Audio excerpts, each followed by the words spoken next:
All right, welcome in. It is Show Pony Live on this Thursday, the brand new podcast that I started a couple weeks ago after finally getting permission from SiriusXM to do my own thing. I'm talking about the industry of sports media, talking about the industry of college football, and all things in between. Great to have you alongside. If you're new to me or my podcast, go to my website for more, showponymedia.com, and you can subscribe for free for daily podcasts delivered right to your inbox, newsletters, all kinds of opinion columns, and a lot of stuff. So go to showponymedia.com today. Today, I have a special guest. You see him on screen, and this guy is coming all the way.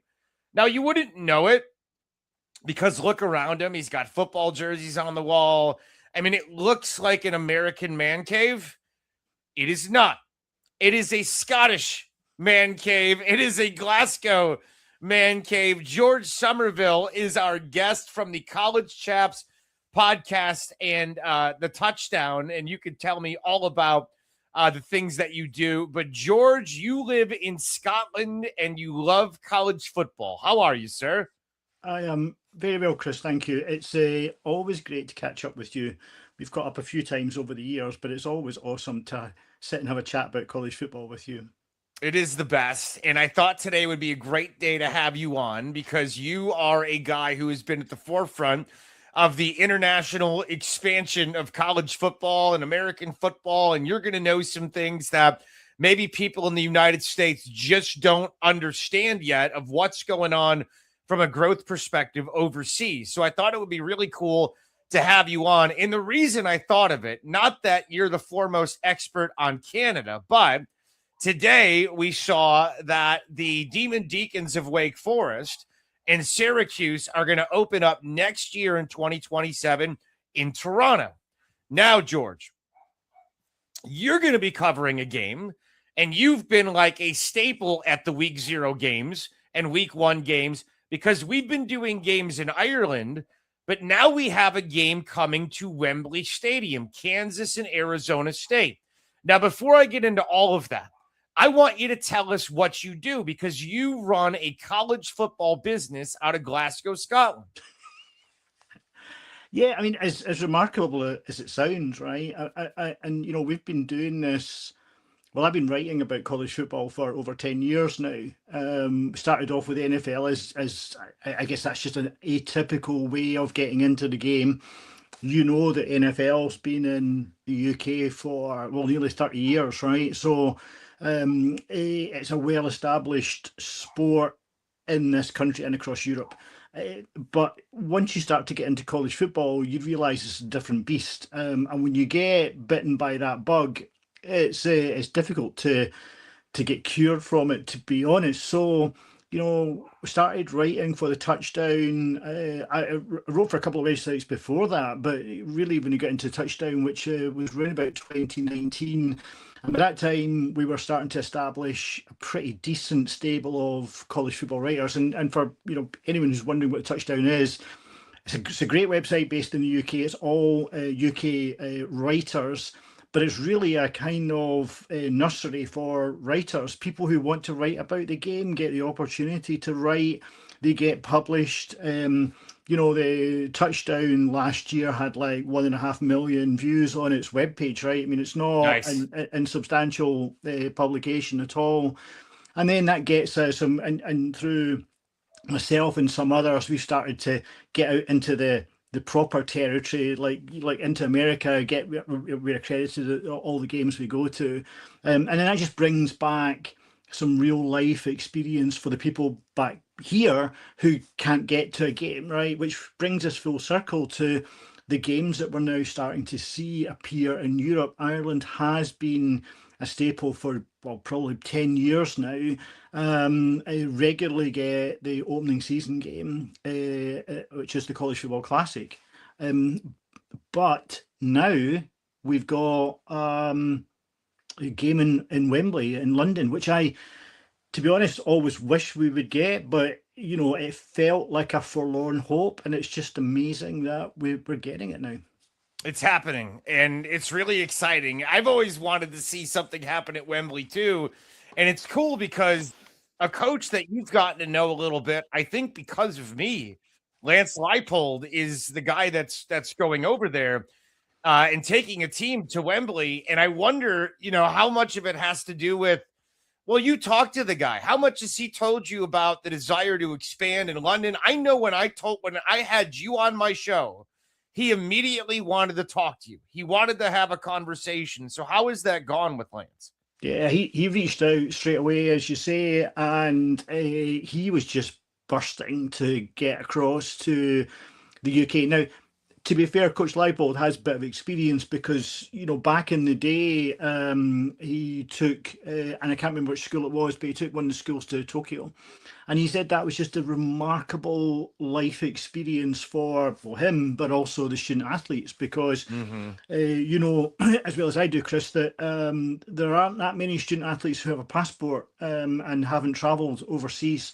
And it's a great springboard for them. So he was really intrigued about what fandom looked like over here. He wanted to understand who was watching college football, why they were watching college football, and he was on the podcast not that very long ago. And sadly, I wasn't down in London last week, but we did catch up. And he's just buzzing, for want of a better word, to get across, right? I mean, he'd never been to London, and him and his wife did some sightseeing, and then went to Paris for a couple of days. But I mean, they're just so delighted to bring college football across, and it's a great game, right? It's a Big 12 matchup. Arizona State, Kenny Dillingham, just a great side. So it's a really intriguing game. One of the criticisms of the NFL is that we don't always get the appealing matchups. And I think with Kansas and Arizona State, we've got a really good matchup for the first game in London. And it's a conference game, which I think is really cool. It's a Big 12 game, which is something that I actually like that we do, even though, the Europeans might complain. See, this is what I would say to them. If the European complains that the NFL is not giving you better matchups, well, how about you actually play a Premier League game or two in the United States before you complain about that? Because all you ever bring is friendlies, which are great. I love it. If there's a friendly being played near me, I'll go. If Man City or Liverpool, I know Liverpool's coming to Nashville soon. I'll go to that. I'll enjoy it. I'll be there, but it's not a meaningful game by any stretch of the imagination. It's more so just to go see the brand and see some of the guys in person. So I think it's extra cool when you bring a regular season game, let alone a conference game, which is what Kansas and Arizona State is, and two teams that are capable of making a run to the playoff. How do you think, George, and George Somerville is our guest here from the College Chaps, and the reason I bring it up today is because college football is coming to Toronto. We talked about this a second ago, but Wake Forest and Syracuse are the latest to take it internationally. Not that Toronto is all that far away, but Canada, you'd be surprised at how little they know about college football. They have a massive NFL fan base. They love the NFL in Canada. But with my relatives that I talk to that live in Canada, my brother-in-law, who's a scout for the Washington Capitals, who's from Edmonton, who all of his friends are NFL fans, they really don't know much about the college game. And I think the college game is just at a whole nother level of interest and cool. And George, I think, has discovered that over the years as he's covered it. Now, you got to tell people you don't just cover it overseas. You come to the United States quite a bit, don't you? How are you doing that, funding that? I mean, how has it gone to the point where you can come to the United States to cover the sport? Well, we probably don't have time to tell the whole story, but it's not as easy as it sounds, right? It sounds like you just jump on a plane and come across. I've touched on the accreditation side of things, and some of the conferences have been incredibly helpful. The SEC have been very, very helpful in getting me across. But the first thing that I realised, this might not be that interesting to your viewers and your listeners, is that I can't just rock up in a holiday visa situation and say that I want to come and write about some college football. So I had to go the process of getting a proper journalism visa, which I got, and that was Oh, really? Went to the embassy in London and got that, and that was great, and really really pleased and thankful of the US Embassy for doing that. And then it's a case of getting the accreditation. And listen, in the same way as you're intrigued, a lot of the schools are intrigued. We're very fortunate insofar as the touchdown gets NFL accreditation in the UK. So we've kind of tried to not reciprocate, but use that in terms of coming across and saying, listen, this is what we are, this is what we do, these are the people that we listen to, and I think there has been a slow but certainly considered appreciation that the game is growing globally, right? And I think, I've talked about this a couple of things. Getting across to SC Media Days this year will be my 4th year at SC Media Days. And I think from day one, getting across there, as much as you want to get in and get as much content as you possibly can, the flip of the job is letting everybody know that there's an audience outside of, the Southeastern Conference, but actually the continental USA. So it's as much as doing a kind of marketing job as anything else, to be perfectly honest. And I think that what that does, and I'm not taking any credit for it here, but I think me and other people like me getting to touch base with the people who are making the decision, they understand that there is a market outside there. And I think the Big 12 have stolen a little bit of a march on it. I met Brett Yormark last year in London. He came across to see how Wembley was kind of shaping up and all that kind of stuff. And that they are very keen to expand the brand globally. And they've kind of stolen a march on it because they've got the Union Jack Classic this year. Yep. I know they're really keen to be involved in next year's game, and they're out talking, Mexico, Brazil, all of those kind of different venues. So there really is that kind of appetite. Interesting to see, Syracuse, for example. So that's Big Ten now starting to reach out into the market, and it'll be interesting. Greg Sankey has been quite forthright in saying that the SEC doesn't need to move beyond its borders to market itself. And as much as I agree with that, I think getting eyeballs on a team from the SEC is really important in terms of the international market. It's huge. The NFL gets it. Roger Goodell understands it, and that's why he's got games in Madrid, and that's why he got games in Berlin, and that's why he's played so many games in London, and he understands the value of growing the fan base. I think the Jacksonville Jags understand certainly. How much is Jacksonville? Give me an idea from somebody who lives in Europe, who lives in the United Kingdom. Which teams are the most active from an NFL perspective at growing fan bases? Which ones do you see out in the community? I know they have flag football initiatives happening. What does that actually look like from a European's perspective? Well, the Jags have definitely, planted their flag without question, right? I mean, we've got a very large and thriving Britball league here, right? Actually, very, very good, and I think we'll touch on, the NFL Academy, but the Jags have committed to the UK. We know that, and for the longest time there was rumor of a franchise being over here.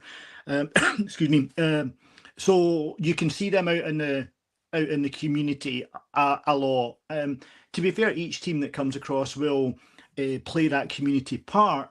But the Jags are the ones who do it more frequently. They're obviously here more often, but they've got operations in the UK. So 2 weeks ago, when Coach Leipold was across, the Jags helped Kansas run a clinic for coaches and players in the UK. So that happened. Not Saturday or Saturday before.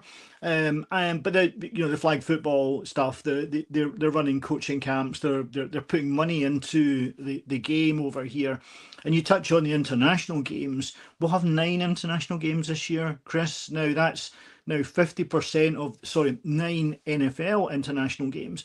That's now 50% of what Roger Goodell wants to have. He's getting very close to having the 18 games every season, which means that every NFL team will play an overseas game in their schedule. And that's what he wants. And he's got to that 9 very quickly, to be perfectly honest. How does the average European receive it? Like the average, not everybody's like you and I. By the way, you sent me this jersey. I am wearing a Scottish rugby jersey There's not a lot of Americans that have an interest in Scottish rugby. I'm one of them. I don't know many Scots that like college football, but you're one of them. So maybe we're the exception and not the rule here. Maybe you're not. I don't know. Give me an idea of how it's actually being received. Where does it sit on the pecking order? Is it a novelty? Is it becoming something that's actually gripping people where they care enough to follow every game? Is it like me when I watch international football, with Arsenal, or I've told you about Motherwell or Chesterfield? Like, give me an idea of how it's resonating. Okay, put numbers on that, right? And let's dwell on the NFL for a second, because that's established. College football is trying to follow in the NFL's wake, and it will piggyback on that success. I talked about the 9 games, the 9 international games. London had 4 international games. Now has 3.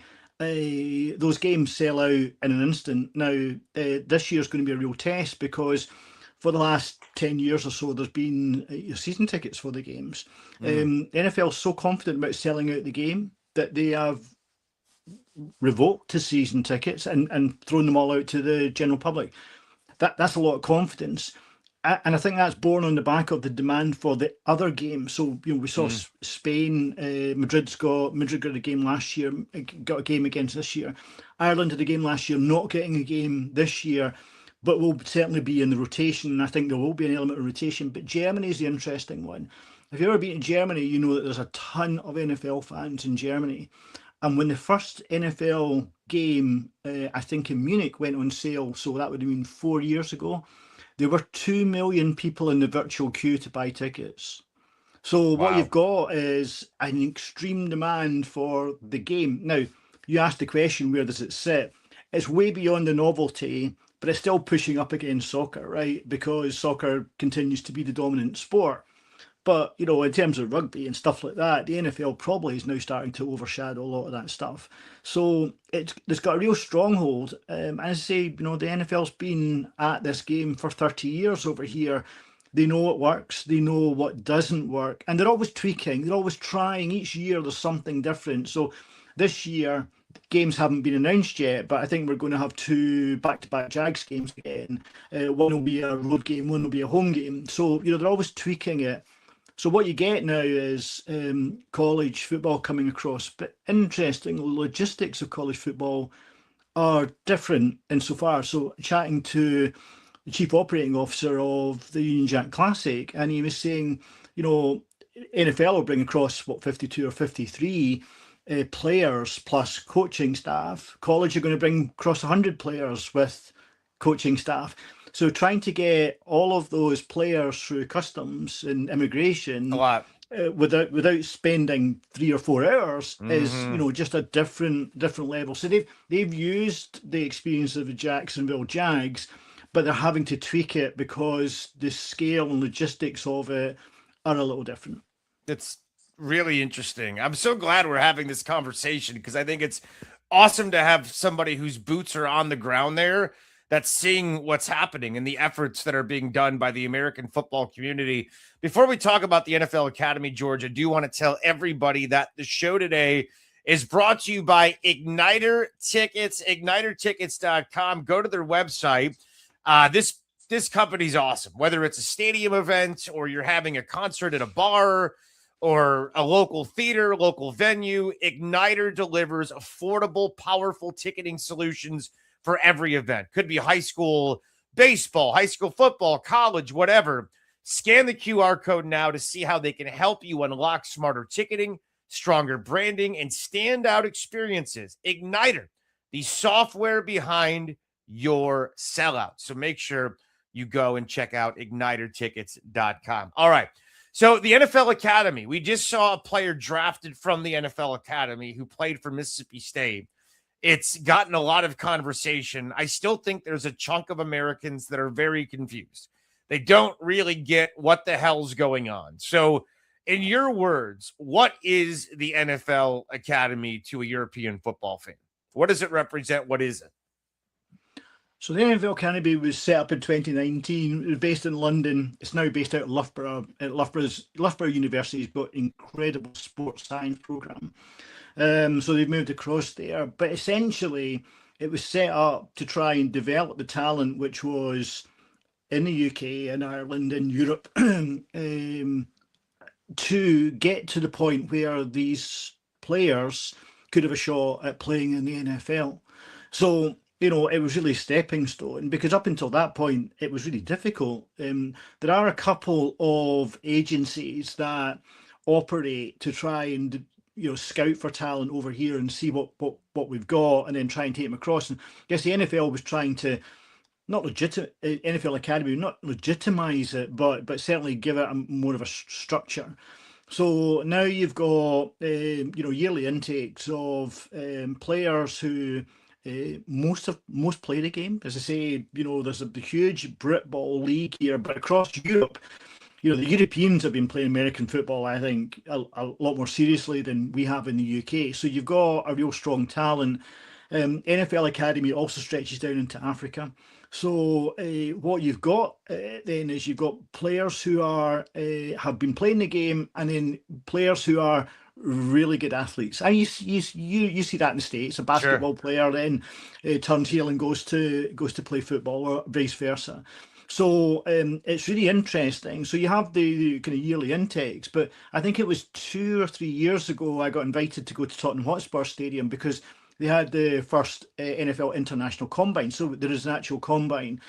So teams can come across and they can have a look at the players. But what I find really interesting is that was almost a kind of stepping stone from let's say, Britball in the UK to the NFL. I mean, that's a huge step. And we've seen some players. We saw Christian Wade made it across to the Bills. He played rugby, right, and then went across to the Yep, Bills. that's right. Yep. So there's a few, Effie Obada went to the Raiders. So there's some players who have made it across, but the step is massive. So the academy is now focused on getting players into the college program, because that's a more natural for someone who's not played the game, properly. You guys played the Pee-wee from whatever time, right? So you've picked all of that up. So a lot of this is not natural to us. So now you've got players who will come across to colleges, and that's what we're seeing now, right? You talked about Mississippi State, and a couple of years ago, when I was at SC Media Days, I spoke to Nick Saban about this, because they had Olaus Allen on the roster, and they were also looking at the German player who I think is now at South Carolina. And I asked him about the reach of it, because when the world comes into play, that's a really difficult thing to do. And I guess the NFL Academy helps that, right? It structures the players. They then get across to the States on organised trips, and then schools can take a look at them and decide whether they think they could fit into the program. Do you know how the guy, remind me of his name, that was drafted from Mississippi State? Do you know how he ended up at Mississippi State, of all places? So that was through the academy, but they placed him there. Is there like a connection? I think again, these guys go on recruiting trips, right? Okay. So they take them across in groups, and then they'll go on recruiting trips, and schools will make a judgment call on what that player, whether they can fit into the program or not. So it's quite interesting to see the numbers of players that are getting into the schools. A couple of years ago, I spoke to Daniel Akinkunmi, who's at Oklahoma, and he got recruited by Oklahoma, got signed on a scholarship. I mean, he was over the moon about that. I think this will be his third year, so he'll be a junior. He might be redshirted, I'm not sure. But I watch with interest, because he's now getting playing time. And it'll be interesting to see how he flourishes under that, and whether he's got an opportunity to go to the NFL. So there's a lot of players that like that are in programs and trying to develop. Have you noticed George Somerville is with us on the Show Pony live show today on Thursday? Have you noticed, George, how sport can be a great international connector? I mean, I wouldn't know you without college football. And I mean, I have incredible friends in, right outside of where you live, in Motherwell that I talk to, a lady named Sally, who's incredible. Like, it's incredible. Whenever I come to Scotland, I'll have a lot of people to visit. Like, it'll be kind of neat. It'll be like, it'll be really kind of cool, like a family dinner kind of thing. But have you noticed through your work, I think you have a lot of friends in the United States now, how sport can really sort of connect the world? Well, from my perspective, it's awesome, right? It's awesome to get across. I love coming to the States anyway, right? I mean, that's where the love for this came from. The first trip to the United States, I'm a sports buff, love watching all that stuff. But then, the beauty of it is you get speaking to people and you get talking, you have this conversation about, well, why are you here? Why, all that kind of stuff. And then, it's reciprocated when people come across and, I see more and more Americans coming across, not just to see sport, but, just to travel. So it's a huge connector because it's a really good talking point. It's a really good, I mean, certainly, I've traveled up north to Wisconsin and Minnesota and stuff like that. But certainly the conversation is very stark, in the Oh, south yeah. because people just like you're dodging around Mississippi going to games and people are going, I'm not really sure what you're doing here, but I love that you're here. So Yeah. it's great fun. It's a very different cultural. The United States, I compare it to just like all the different countries in Europe. It's all different. I mean, every state in itself is a different culture. I mean, it really is. It's 50 different cultures fit inside, one country, one federal government. It's kind of wild.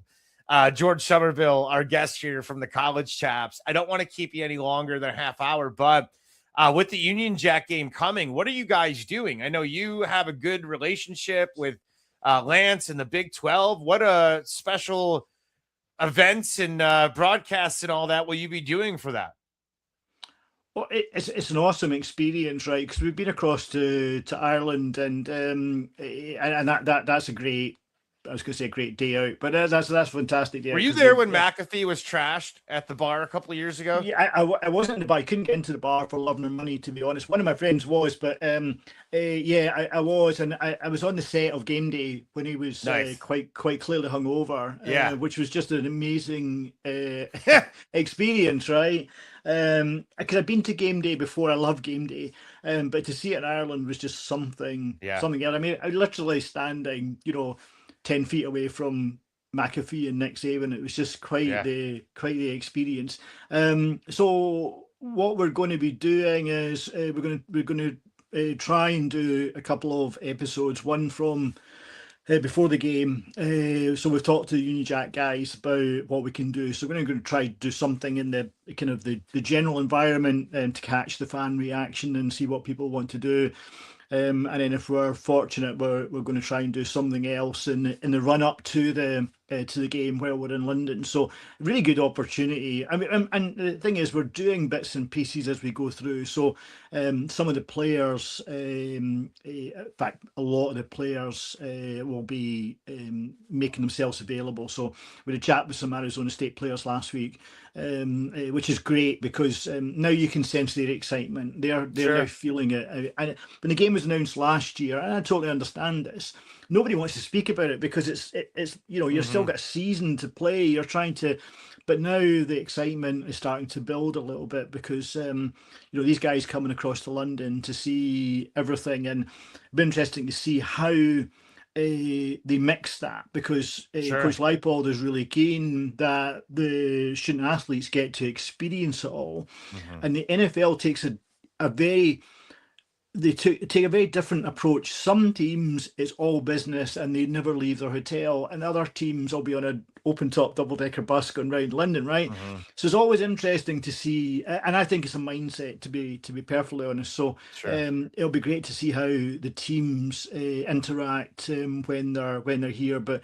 if you want to follow us along at the College Chaps, there'll be plenty of stuff to watch out for over the. And the really cool thing is we got a lot of US listeners and viewers, and they've been reaching out, and they're really excited. Some are coming across. Big Cool. Kansas group of fans coming across, so that'll be awesome. That'll be great to meet up with people. It'll be really, really awesome. I can't wait to see you guys document it and talk about it. And people can just search on the podcast, the College Chaps, wherever you get your podcast. Go to the Touchdown UK. It's super easy to find. George, a pleasure. Thank you so much for giving me a half hour of your day, sir. Thank you. It's been awesome. And you got a show you're doing today. Who are you recording with today? Just the three of us. Okay, cool. We don't get the opportunity to chat that often, to be honest. So we grab it when we can. So it's just the three of us. So we're just going to shoot the breeze. Cool. And looking forward to it. So we've got that in a couple of hours to do. Yeah, so everybody go listen later tonight. The College Chaps. George, thank you so much. Appreciate it, my friend. Thank you, Chris. All right, that's going to end it today. Subscribe to showponymedia.com, and I thank you for listening to Show Pony Live.